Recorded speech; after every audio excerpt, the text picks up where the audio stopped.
First day of training camp for me in the books. We got all the players signing autographs right now, but my first impressions of the day was great energy. Obviously, we don't have pads out here, so it's a second day of training camp practice for them. So just getting in the groove of things, and you could tell early on in team period, the defense definitely had the upper hand. The 49ers were really struggling to get anything going on with the run game. Early on, you could see that defensive line getting penetration. You saw Nick Bosa come screaming off the edge. He got to Brock Purdy. He would have definitely sacked him on one rep against Jalen Moore. Just hit him with a clean little hand swipe, got right around the edge. He tagged Brock Purdy on the back. Brock continued to, finish the play, but it absolutely would have been a sack on the day. Some impressive players on the defensive line. You saw YGM and Fred Warner meet Christian McCaffrey in the backfield for a tackle for a loss.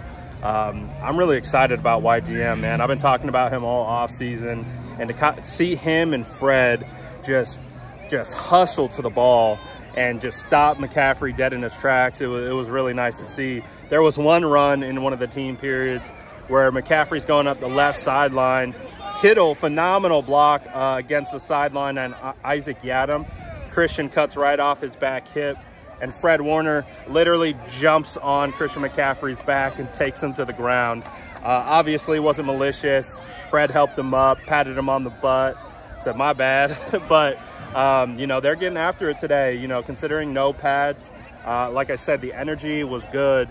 And one of the things that we started to see throughout the multiple team periods that we got today is that the offense started to get more in tune as the day went on. So, the running game obviously is going to take a hit when you don't have offensive line in pads. So that's not really something I am concerned about. But I would say that I think Jordan Mason might have had one of the nicest runs of the day. It was where he is running to the right, looked like his own right, and he sticks his foot in the ground, cuts, goes left, finds the backside hole, and is able to scoot right past Isaac Yiadom for a nice gain up the left. I had a great view of the hole opening up and the cutback and the way he saw it. So I was pretty impressed with Jordan Mason on the day. He looked really sharp, really good. He just runs so violently, and it just really stands out. Elijah Mitchell had an okay day, really didn't do anything special, but JP looking good, man.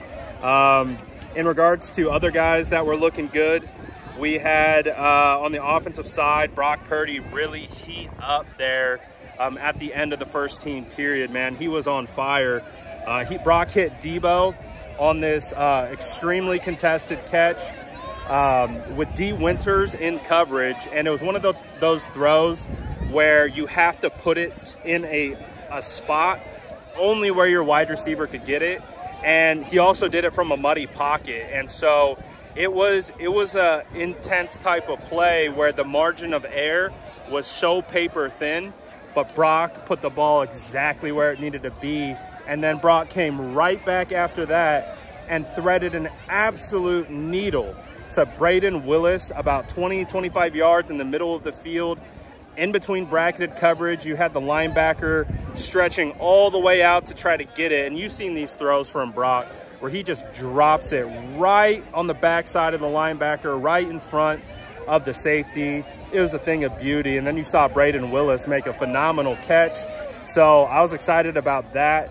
Brock and Eric Saubert, the tight end that they brought in, I see a little rapport there. I don't know. I think that might be something that I'm going to keep an eye on. But Brock continued to deal. He also had a really phenomenal throw to Deebo Samuel against the left sideline. It was basically an out route, probably an intermediate out, probably 15 to 20 yards downfield. And again, I was perfect line of sight, and you can just see Brock unload this pass, and it's in the air. There's no one in the vicinity, and then right at the last second, boom, here's Deebo Samuel to make the catch. It was nice. Brock definitely started to heat up. at the end of the first period. Like I said, defense was kind of dominating, but I also do feel that was kind of in part due to what appeared the 49ers were really repping play action. So it wasn't like a standard drop back passing game. They were executing out of play action. It was getting muddy in the pocket. And so defense definitely had some plays. Jordan Elliott made a play. He stood out to me on a couple reps. You know, Ronnie Bell had some contested catches. Jacob Cowling had 2 solid gains with a little bit of yards after catch. He just looked smooth with the ball in his hand. So far, he looked good. Samuel Womack had a really nice pass breakup where I forget exactly who was throwing it to him. I believe it was Dobbs, but it was kind of a similar corner or out like I just talked about Debo, and it looked like it was going to be completed. Danny Gray elevated, and Womack came in right at the last second, punched it out.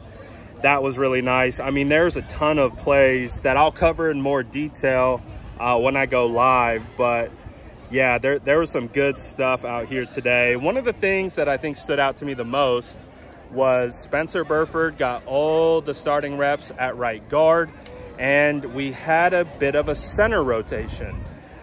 For the majority of practice, at least what I saw, it was Brendel at center. And then in the second period of the day, we saw Feliciano run with the ones. And the way that I quantify starting offense and starting offensive line, or the first team unit, is the starting offensive line. You always want your starting quarterback behind your starting offensive line if that is the case. So that's how I judge it. And so we saw Feliciano at center with Burford at right guard, Banks at left guard, Jalen Moore at left tackle, McKivitz at right. But Burford was, he didn't move out of right guard. He did not move out of right guard. So very interesting development. And again, based on tracking offensive line competitions, I smell a competition. I can't confirm that it's a competition though, but based on the rotation, I am alerted to maybe Brendel and Feliciano competing at center. So we will see. It's a developing story, nothing crystal clear on that yet. But like I said, I got a lot of plays that we can go over in more detail when I get live later tonight. But wanted to share my instant reaction from 49ers training camp today. Again, vibes were immaculate. Again, wasn't perfect, but both sides making plays. Trent Taylor making a couple diving catches over the middle. Woo, some good ones too. So I'm excited, man. It's a good start and excited to see what we get tomorrow. Make sure you tap in, turn the notification bell on, because the second we go live, we're going to talk about it all.